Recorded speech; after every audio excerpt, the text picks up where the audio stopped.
Bonjour au chapitre 3 sur les listes chaînées. On commence par la définition. Une liste chaînée, c'est une collection d'éléments de même type. Chaque élément de la liste, appelé maillon, contient un ou plusieurs champs de données en plus d'un pointeur vers l'élément suivant. Le premier élément dans la liste chaînée s'appelle la tête. Le dernier élément dans la liste s'appelle la queue. Remarque, le dernier élément, c'est-à-dire la queue, pointe toujours sur nul comme élément suivant. Avant de présenter les opérations de base sur les listes chaînées, une question s'impose. Quelle est la différence entre la liste chaînée et le tableau?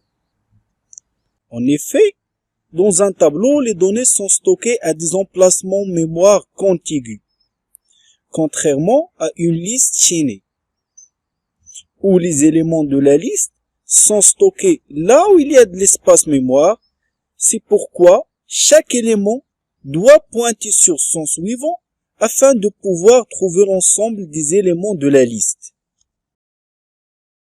Aussi, contrairement au tableau, la liste n'est pas allouée en une seule fois, mais chaque élément est alloué indépendamment des autres, maillon par maillon. La liste chaînée offre une facilité d'insertion et de suppression, surtout en cas d'éléments triés. Contrairement au tableau, où nous devons insérer et déplacer le reste des éléments. Exemple, soit le tableau suivant. Pour insérer la valeur 5 et maintenir l'ordre du tableau trié, nous devons déplacer tous les éléments après 1, c'est-à-dire 4 cases, puis insérer la valeur 5 dans sa position. Alors que dans une liste chaînée, il suffit de créer l'élément qui a pour valeur 5 et modifier les pointeurs pour lui montrer son prédécesseur et son successeur. Parmi les inconvénients des listes chaînées par rapport au tableau, l'accès aléatoire n'est pas autorisé dans une liste chaînée. Autrement dit, on ne peut pas faire comme dans un tableau, accéder directement à une case précise, par exemple T8. Mais nous devons parcourir séquentiellement les éléments à partir du premier nœud pour arriver au nœud que nous voulons. Aussi, dans une liste chaînée, chaque élément a un pointeur sur l'élément suivant, ce qui nécessite un espace mémoire de plus, car on stocke à la fois les données et les pointeurs sur les éléments suivants. On arrive maintenant à la création de la liste chaînée. En langage C, un élément de la liste chaînée est concrétisé par une structure qui contient des champs de données et un pointeur sur l'élément suivant. Ce qui signifie que la liste chaînée est un ensemble de variables de type structure. Alors, commençons par la définition de notre type de base. Dans cet exemple, nous appelons notre structure maillon. Structure maillon a une seule donnée de type int et un pointeur nommé suivant. Vous pouvez remarquer que suivant pointe sur une structure maillon, pour dire que suivant ne peut pointer que sur des variables de type structure maillon. La deuxième étape consiste à créer des fonctions pour manipuler la liste chaînée. Nous commençons par la fonction qui permet d'ajouter un élément au début de la liste. En effet, pour ajouter un élément au début, nous créerons tout d'abord le nouvel élément, puis nous indiquons que ce nouvel élément pointe sur la tête de la liste. En C, on déclare une fonction qui reçoit en paramètre un pointeur sur le type maillon qui représente la tête de la liste et la valeur à ajouter à la liste. La fonction d'ajout retournera un pointeur sur le type maillon. Ce pointeur représentera la nouvelle tête de la liste. C'est-à-dire, la fonction elle reçoit la tête actuelle de la liste et la valeur à ajouter à la liste et retournera la nouvelle tête de cette liste. Premièrement, nous créons le nouvel élément et nous lui réservons l'espace mémoire dynamiquement. En cas de réussite de l'allocation, nous affectons la valeur reçue au nouvel élément. Puis, nous indiquons que ce nouvel élément aura comme suivant la tête reçue en paramètre. Puisque nous avons ajouté cet élément au début, nous retournons ce nouvel élément car c'est lui qui va devenir notre nouvelle tête.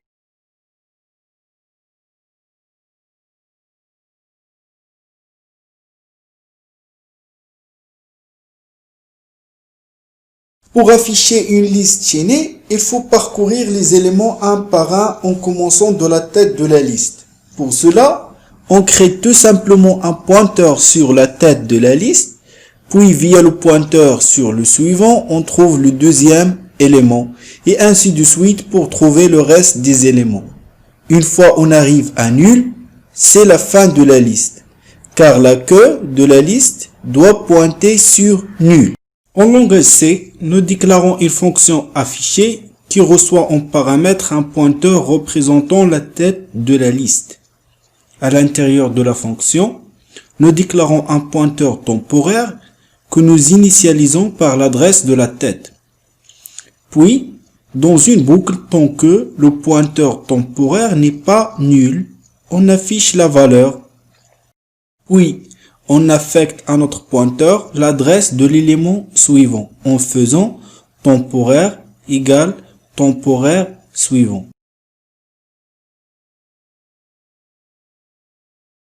Pour insérer un élément à la fin de la liste chaînée, premièrement, créer l'élément, puis pointer la queue de la liste vers ce nouvel élément créé.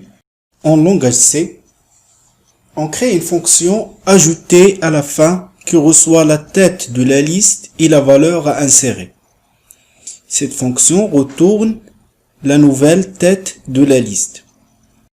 À l'intérieur de la fonction, on alloue dynamiquement l'espace mémoire pour ce nouvel élément et on pointe son suivant sur nul, car ce nouvel élément est destiné à être la nouvelle queue de la liste.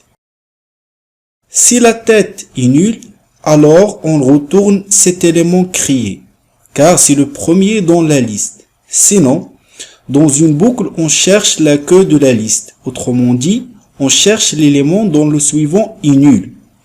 Pour cela, on initialise une variable temporaire à la tête de la liste, puis on fait while temporaire suivant not égal à nul, temporaire reçoit temporaire suivant. Ce qui fait que la boucle s'arrête lorsque temporaire pointe sur le dernier élément qui pointe à son tour sur nul. Une fois la boucle se termine, temporaire a l'adresse du dernier élément. Et il ne reste que pointer le suivant de temporaire sur le nouvel élément. Puis retourner la tête qui n'est pas changée dans ce cas car on a modifié seulement la queue de la liste. On arrive à la suppression d'un élément de la liste chaînée.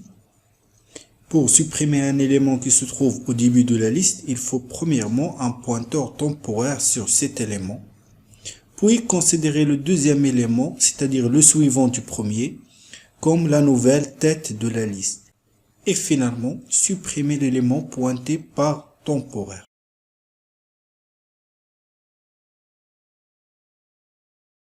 Si l'élément se trouve au milieu de la liste, il faut premièrement localiser trois éléments.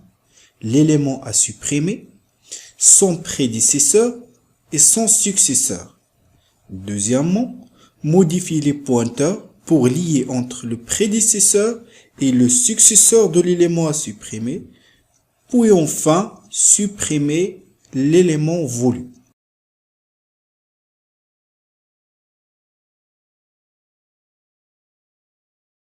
En langage C, nous déclarons une fonction qui reçoit en paramètre la tête de la liste et la valeur à supprimer.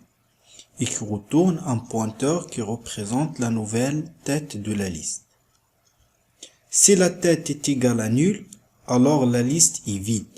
On ne fait rien et on retourne la tête reçue en paramètre.